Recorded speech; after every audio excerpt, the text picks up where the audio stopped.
manos y orar, ¿verdad? Escuchar las peticiones y el orar los unos por los otros, eso nos da ánimo para seguir adelante. Tenemos un gran privilegio y es que pues tenemos acceso a la palabra de Dios, ¿verdad? A la cual nos conforta y nos dirige en el camino por la vida hacia un gran destino, ¿verdad? Un destino glorioso que el cielo le ha comunicado a los hombres, y todo aquel que escucha esa buena noticia puede también disfrutar de esa esperanza. Así que qué bueno es saber que la palabra de Dios no está presa, ¿verdad? Sino que se predica y es capaz de alcanzar los pecadores. Bien, siempre es bueno venir los miércoles, ¿verdad? Uno recarga en la semana el entusiasmo espiritual. Y voy a comenzar con a lo mejor usted ha escuchado una historia, una ilustración sencilla, pero es muy ilustrativa, tiene que ver con el tema de hoy. Llegó una mujer del supermercado y estaba sacando la compra y su esposo era un hombre muy terco. Le costaba admitir cuando los demás, o ella tenía razón o los demás tienen razón. Así que ella puso las cosas allí encima de la mesa y él agarró algo blanco que vio allí y ella le dijo, ¿qué vas a hacer? Voy a comer un pedazo de este. Y le dije, bueno, eso es jabón. No, eso quería, eso es queso, le decía él. Bueno, y ella le dijo, eso es jabón, no es queso. Así que cortó un pedazo, se lo echó a la boca y ella se le quedó mirando y comenzó a salir un poco de espuma. Y ella le dijo, yo te dije que era jabón. No, es queso pero sabe a jabón, ¿verdad? Porque a lo mejor la escuchó, pero ilustra lo que el tema de hoy. Estamos por el capítulo 59 que se titula Conspiraciones sacerdotales. Las personas, ¿cómo usted explica que personas que escucharon a Jesús, lo vieron, creyeron en él, y otras personas lo escucharon también, vieron los milagros y no creyeron?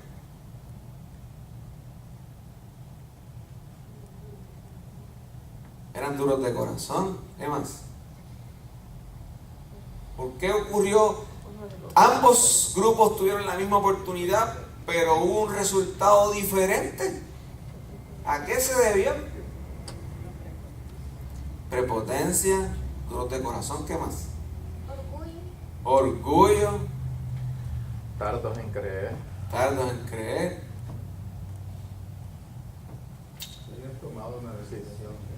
Habían tomado una decisión de no aceptar,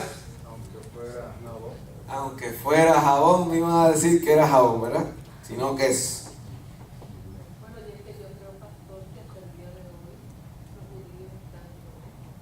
Muchos de ellos. Sí, nosotros nos tocó trabajar en un pueblito donde ellos no vienen, ellos son la mayoría de ese pueblo, incluso la alcaldía y todo eso judíos. Y ellos dicen que todavía no existen, ellos lo están esperando. Eso es, tristemente, mano. Ellos querían conservar su hegemonía aquí en la tierra, ¿no? ¿Cierto?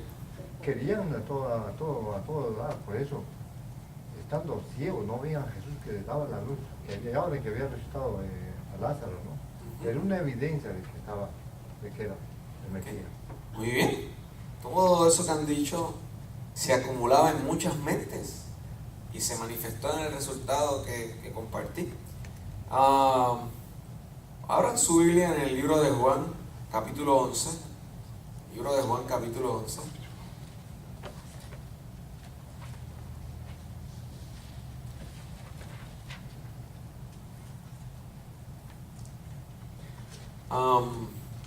Si usted tiene el conflicto de los hijos, en estos días estaba conversando con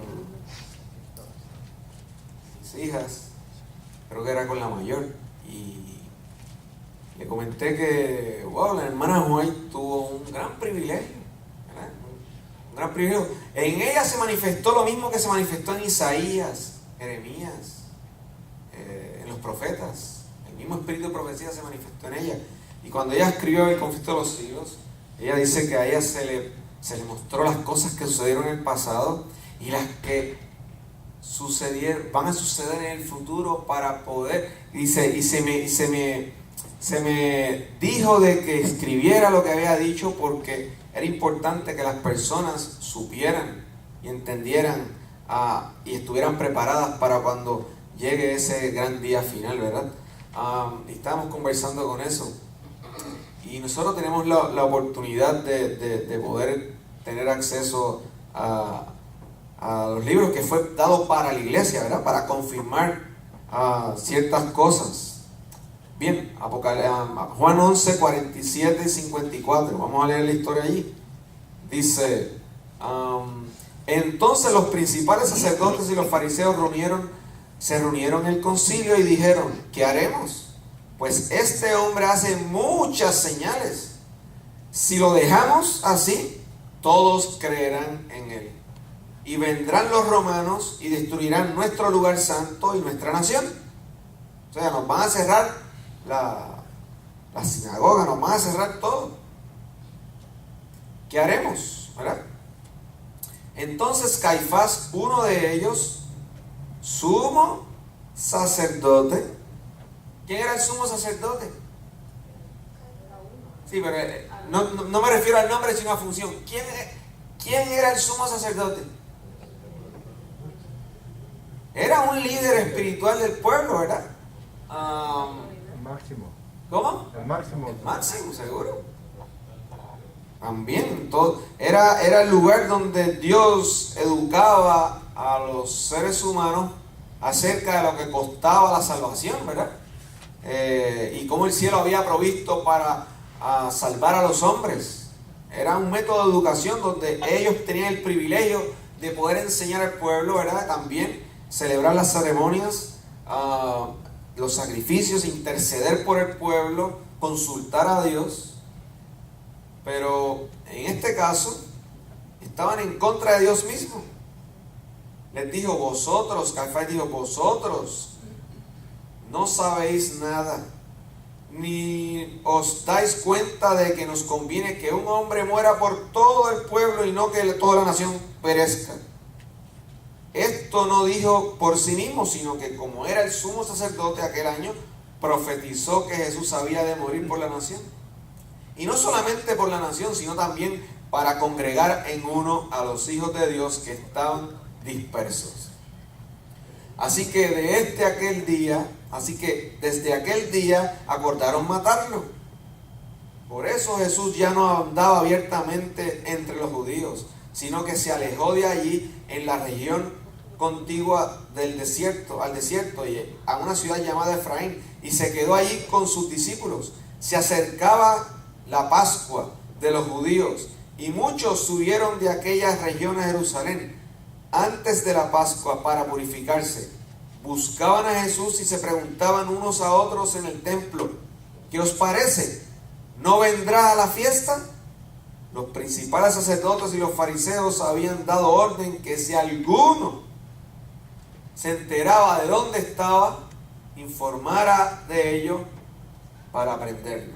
Así que, por eso se titula Conspiraciones Sacerdotales.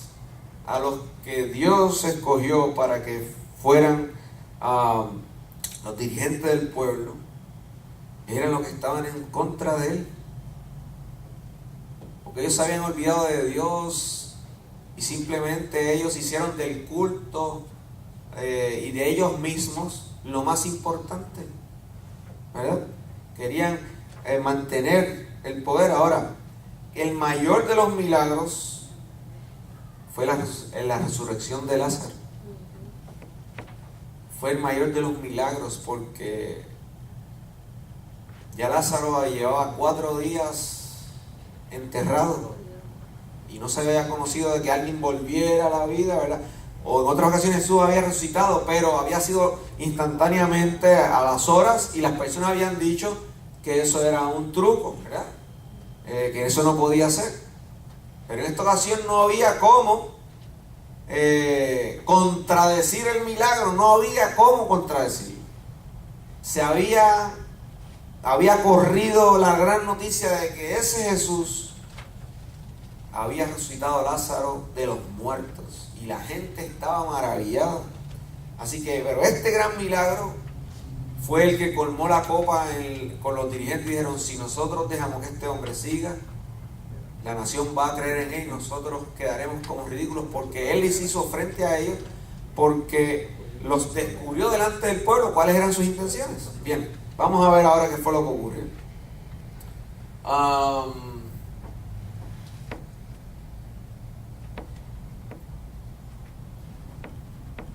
Este milagro era una demostración del poder divino que bastaba para convencer a toda mente dotada de razón y conciencia iluminada.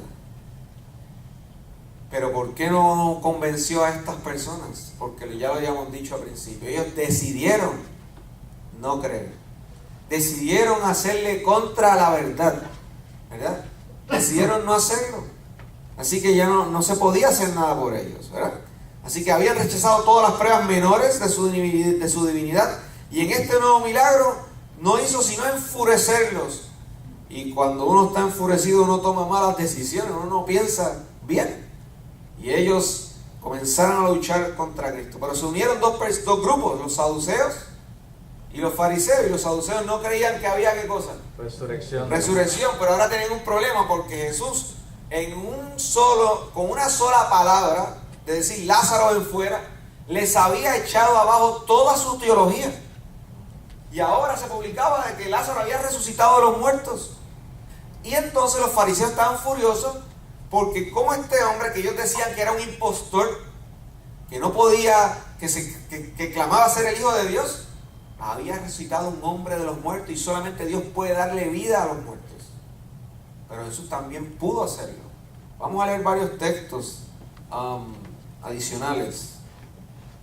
Alguien que me busque, por favor, Juan 1:9, por favor. ¿Quién me busca Juan 1:9? Alguien que me alce la mano para yo saber y darle un versículo a otra persona. Ok, Pastor Ruth.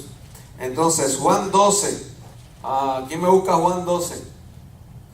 Orlando, vas a leer Juan 12, del 44 al 47. ¿Ok? Entonces, alguien que me busque Lucas 2. ¿Quién lo busca? Mana Yolanda, búsqueme Lucas 2.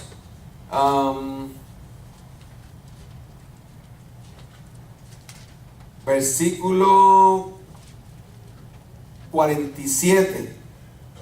47 al 49.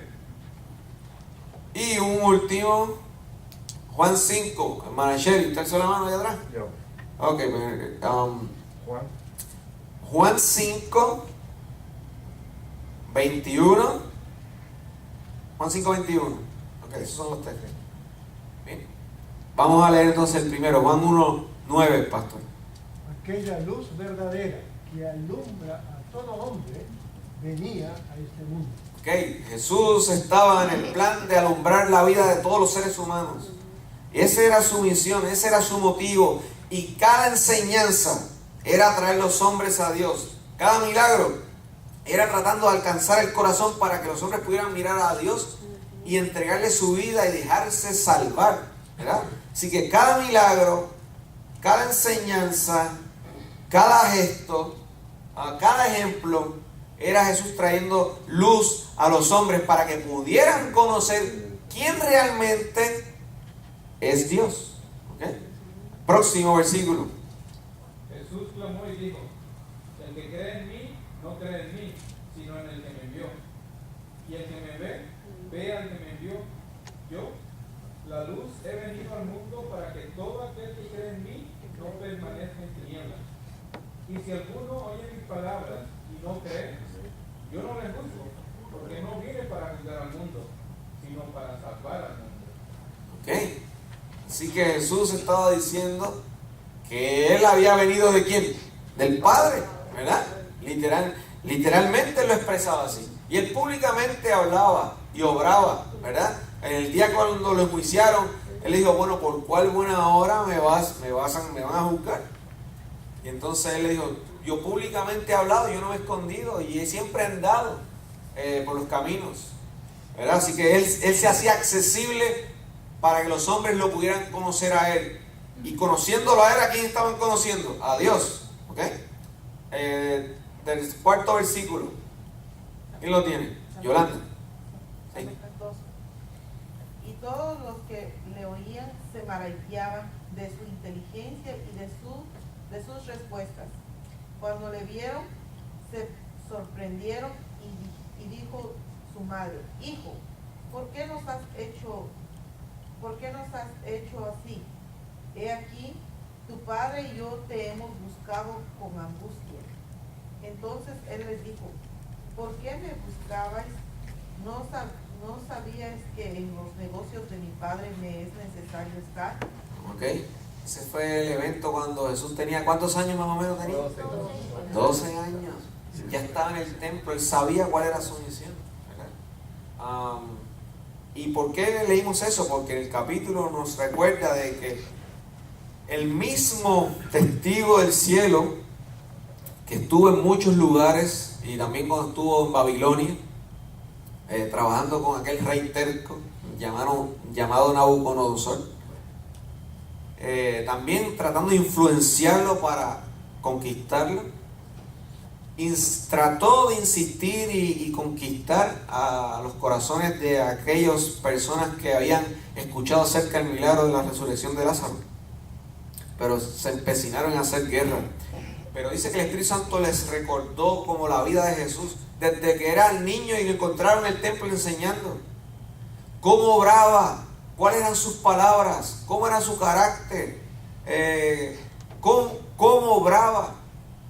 Dice que Satanás luchaba por que se decidieran en contra de Dios, y el Espíritu Santo luchaba para acercarlos más a Dios y convencerlos de que se rindieran. Y todo fue presentado vívidamente, ¿verdad? Muchos de ellos se rindieron a esa influencia, pero otros no. Otros no. Manasheri, el último versículo. Como el Padre resucita a los muertos y les da vida, así también el Hijo da vida a los que Él quiere. Gracias. ¿Qué Jesús dijo en ese texto? Que Él también le da vida ¿a quién? A los muertos. Haciéndose uno igual a Dios, ¿sí? Porque Él es Dios. Él es Dios. Y la Biblia está llena de esa certeza desde Génesis hasta Apocalipsis. Con el primer texto, en el principio creó Dios. Ok, ese es el primer texto. Jehová es el creador, ¿verdad? En el principio creó Dios los cielos y la tierra. Tú vas al primer capítulo de Juan y te dice que el creador fue Jesús. Jesús es Dios, es Jehová, es la misma persona, ¿verdad? Así que estaba el creador entre ellos, obrando milagros para bien, pero ellos no quisieron. ¿Por qué? Dice que no creían en la resurrección de los muertos, basado en lo que llamaban falsamente ciencia. Habían razonado que era imposible que un cuerpo muerto tornara a la vida, pero mediante unas pocas palabras de Cristo, pues había derrotado su teoría, ¿verdad?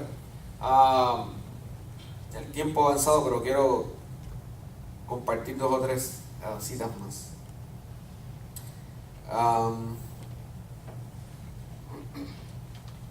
Jesús, sin tomar en cuenta sus formas y ceremonias, Él había animado a los pecadores a ir directamente a Dios como un Padre misericordioso y darle a conocer sus necesidades.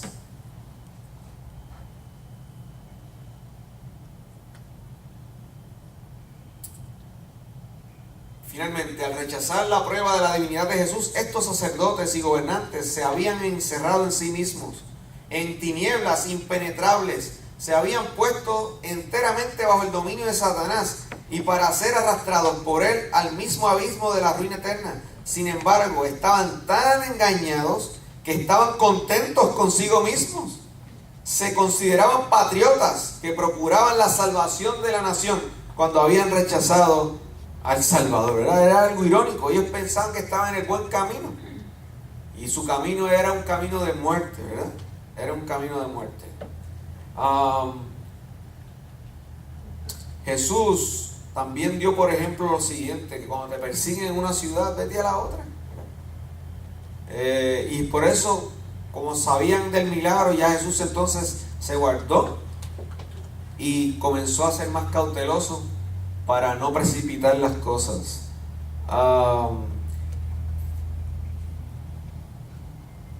Dice que al final dice: el que anduvo sobre las agitadas olas y con una palabra cayó su rugiente furia, el que echaba fuera demonios, que al salir reconocían que era el Hijo de Dios, el que interrumpió el sueño de la muerte, el que sostuvo a miles pendientes de sus palabras de sabiduría, no podía alcanzar el corazón de aquellos que estaban cegados por el prejuicio y el odio y rechazaban tercamente la luz.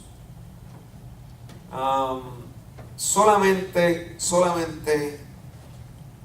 lo único que puede excluir al pecador del cielo es su propia decisión.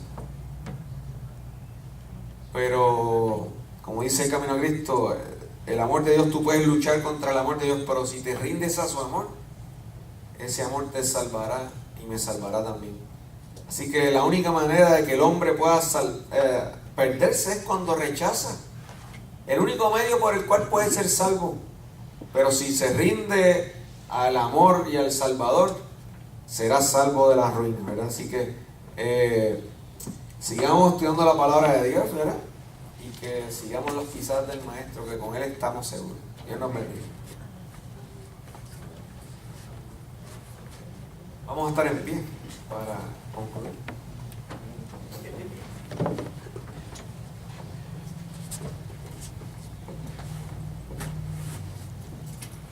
Querido Padre, gracias porque la resurrección de Lázaro le mostró a mucha gente que tú habías conquistado ya la muerte, de que tú eras y eres el Dios victorioso, que todo aquel que deposite su confianza en ti tendrá vida eterna. Y Señor, todavía tú sigues convenciendo los corazones de los hombres, los buscas para salvarlos, y tu Espíritu se mueve convenciendo los corazones que necesitan al Salvador. Es su única esperanza. Muchos se alejan porque tienen miedo, tienen tanto prejuicio, tienen un concepto equivocado de ti y se alejan, pero tu Espíritu con cuerdas de amor los trae. Ayúdanos, Señor, a ser partícipes en ser tus instrumentos, de que otros puedan conocerte a ti a través de nosotros. Bendícenos de regreso a la casa. Señor, hemos puesto personas delante de ti, hemos puesto circunstancias, decisiones. Tenemos la seguridad de que tú nos dirigirás y obrarás, y podremos ver tu mano poderosa obrando siempre para nuestro bien. Gracias por escucharnos y permitirnos reunirnos aquí. Bendícenos en lo que queda de la semana y que podamos tener sábado una linda reunión. En el nombre de Jesús. Amén. Dios les bendiga, que descansen. Y los miembros de junta, pues acá al frente con este servicio.